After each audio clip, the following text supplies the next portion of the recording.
Friends, welcome to my channel. ಇವತ್ತು ಟೇಸ್ಟಿಯಾಗಿ ಹೆಲ್ದಿಯಾಗಿರೋದು ಪಂಪ್ಕಿನ್ ಸೀಡ್ಸ್ ಚಟ್ನಿ ಪೌಡರ್ ಮಾಡ್ತೀನಿ. ಪಂಪ್ಕಿನ್ ಸೀಡ್ಸ್ ಸ್ವಲ್ಪ, ಒಣಗಿದ ಕೊಬ್ಬರಿ, ಬೆಳ್ಳುಳ್ಳಿ, ಚಿಲ್ಲಿ, ಸಾಲ್ಟು, ಹುಣಸೆಹಣ್ಣು, ಮೆಣಸಿನಕಾಯಿ, ಕರಿಬೇವು, ಜೀರಿಗೆ. ಡ್ರೈ ರೋಸ್ಟ್ ಮಾಡ್ಕೊಳ್ಳಿ.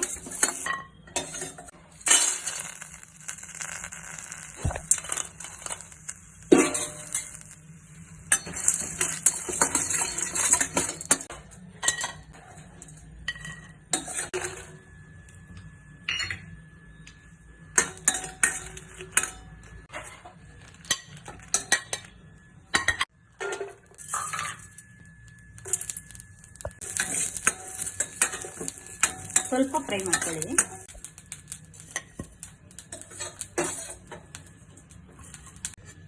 ಒಣಗಿದ ಕೊಬ್ಬರಿ, ಮೆಣಸಿನಕಾಯಿ ಮಾತ್ರ ಹಾಕೊಂಡು ಫಸ್ಟ್ ಗ್ರೈಂಡ್ ಮಾಡ್ಕೊಳ್ಳೋಣ.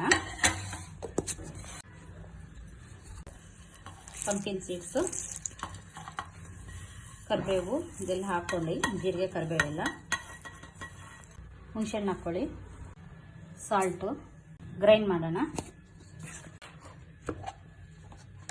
ರೆಡಿಯಾಗಿದೆ. ಬಾಣಲಿ ಸ್ವಲ್ಪ ಬಿಸಿ ಆಗಲಿ ಸಾಕು. ಪೌಡ್ರ್ ಎಲ್ಲ ಹಾಕೊಂಡು ಚಿಲ್ಲಿ ಪೌಡ್ರ್ ಆ್ಯಡ್ ಮಾಡ್ಕೊಳ್ಳಿ.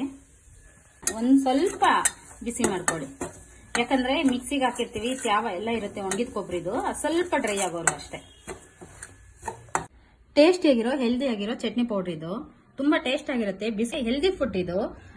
ಇಂಥ ಒಳ್ಳೊಳ್ಳೆ ಅಡುಗೆಗಳೆಲ್ಲ ನಾನು ಯೂಟ್ಯೂಬ್ ಚಾನಲ್ ಅಲ್ಲಿ ಅಪ್ಲೋಡ್ ಮಾಡ್ತೀನಿ. ಪ್ಲೀಸ್ ಸಪೋರ್ಟ್ ಮಾಡಿ, ಸಬ್ಸ್ಕ್ರೈಬ್ ಮಾಡ್ಕೊಳ್ಳಿ. ಪ್ರೇಮಲತಾ ಯೂಟ್ಯೂಬ್ ಚಾನಲ್ ಲೈಕ್ ಮಾಡಿ, ಶೇರ್ ಮಾಡಿ. ಇದು ಪಂಪ್ಕಿನ್ ಸೀಡ್ಸ್ ಅಂದ್ರೆ ತುಂಬಾ ಹೆಲ್ದಿ ಆಗಿರುತ್ತೆ, ಟೇಸ್ಟ್ ಆಗಿರುತ್ತೆ. ನೀವು ಒಂದ್ಸತಿ ಟ್ರೈ ಮಾಡಿ.